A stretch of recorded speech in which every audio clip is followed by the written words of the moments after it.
vamos a platicar esto que le decía al inicio de este espacio de noticias sobre el fenómeno migratorio que ha crecido, pues ha venido así en los últimos 6, 7 años, de manera exponencial ha crecido, no solamente en la región de las Américas, sino a nivel mundial. El día de hoy se lleva a cabo la 109 Jornada Mundial del Migrante y del Refugiado, este 24 de septiembre, con el lema Libres de partir, libres de quedarse. Y para platicar sobre este asunto, saludo con mucho gusto a Gerardo Cruz. Él es teólogo, maestro en filosofía de la cultura y miembro del Instituto Mexicano de Doctrina Social Cristiana. Gerardo, ¿cómo estás? Muy buen día. Muy buenos días, Enrique. Contento de poder platicar de este tema que nos toca a todos y que, como tú bien dices, se ha exponencialmente reproducido en los últimos años. Hablábamos sobre pues los riesgos que se enfrentan miles y miles de familias, particularmente en la zona de las Américas, de los que vienen desde el sur, Centroamérica, pero también de otras regiones del mundo, para utilizar a México quizá como trampolín. También se ha demostrado que ya para quedarse aquí en nuestro país, o buscar llegar hacia la frontera de los Estados Unidos, cruzar hacia Estados Unidos. Pero hay siempre historias detrás. No se sale de sus países porque pues se les ocurre, ¿no? Hay situaciones de riesgo que enfrentan como familia y salen de lleno para caminar miles de kilómetros y llegar hacia México y después hacia Estados Unidos. ¿Cómo se observa este fenómeno, Gerardo? Claro que sí. Fíjate que como en este mensaje el Papa, es un mensaje que hace el Papa cada año, pues lo primero que pone de contexto es la complejidad del fenómeno migratorio, ¿no? Como tú dices, bueno, ahora la migración ya viene incluso de otros continentes y pasa por México. Antes era una migración sur-norte, ahora incluso es una migración sur-sur. En nuestro continente, por ejemplo, más de 7 millones de venezolanos están distribuidos en diversos países de Sudamérica y actualmente están tratando de pasar por México hacia Estados Unidos, gran cantidad de ellos. Pero los haitianos también están ya pues con 2 o con 3 migraciones en su historia. La primera hacia Brasil, hace una década, después hacia otros países cuando Brasil empezó a perder capacidad económica, y actualmente hacia los Estados Unidos. O sea que ya hay incluso haitianos nacidos en otros países. Pero podemos hablar de muchas nacionalidades y muy complejo cada vez más el panorama. Sin embargo, las causas están, digamos así, ya determinadas. Podemos hablar de migración forzada debido a las persecuciones, a las guerras, también a fenómenos de cambio climático, y eso cada vez más presente en Centroamérica, y a la miseria y sus efectos, es decir, migrantes que buscan condiciones mínimas de vida, de trabajo digno, para poder vivir. Este complejo panorama también tiene una repercusión pues en todos los países por donde pasan los migrantes, se asientan los migrantes o tratan de llegar. Por lo tanto, no podríamos pensar en soluciones locales de cada país, sino que se tiene que abarcar desde una perspectiva en políticas públicas, también regionales.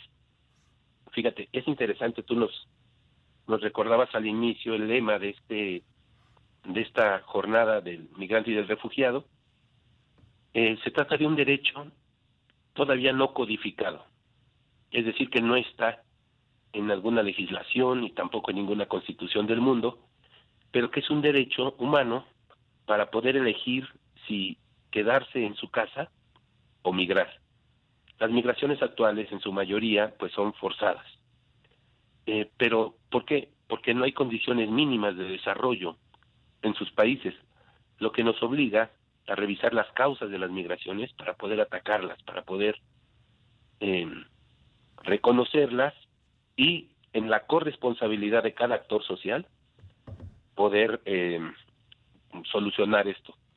Exacto, no es un tema de solo detener los flujos migratorios, el caso de México en su zona sur, o el caso de Estados Unidos también en su frontera, sino el frenar esas causas o permitir el arraigo de las familias para que se queden en sus lugares de origen, generar empleos, por supuesto, generar buenas condiciones de seguridad, generar condiciones de productividad, generar condiciones para el estudio de los jóvenes y que no tengan que buscar pues lo que no les da sus países. Así es. Es correcto. Es la línea que está trazando este mensaje del Papa y pone puntos claves el mensaje. Es muy interesante porque él propone por lo menos 5 elementos. ¿Qué es lo que tenemos que hacer? Dice el Papa, pero también qué es lo que debemos dejar de hacer. Y es una denuncia fuerte a nivel mundial. Dice dejar de tener una carrera de armamentos. En el fondo es dejar de producir armamentos y la venta de estos. No puede haber condiciones de desarrollo cuando hay naciones destrozadas como en Ucrania, como en Siria, como en nuestros países. Las noticias que ustedes están dando de el crimen organizado es atroz, lo que está pasando en muchas regiones de nuestro país. La segunda es el colonialismo económico, es decir, cómo hay países que se aprovechan de los recursos de otros y hay una desigualdad económica brutal. Cuando se llevan los recursos económicos de los países, las mineras, por ejemplo, canadienses, que han empobrecido, envenenado comunidades, envenenado el agua y la tierra. Y dice el Papa también la usurpación de los recursos ajenos, es decir, hay países empobrecidos, no es que sean pobres solamente, sino que ha habido en la historia condiciones de usurpación de sus recursos y ahora están devastados en sus tierras, están empobrecidos y tienen que emigrar. Y por último, la devastación de nuestra casa común. Esto es muy interesante porque ahora se habla de una deuda ecológica, es decir, que las compañías mineras, extractivistas, tienen una responsabilidad ética, pero también económica, frente a los lugares, a los países a los que han empobrecido. Exacto.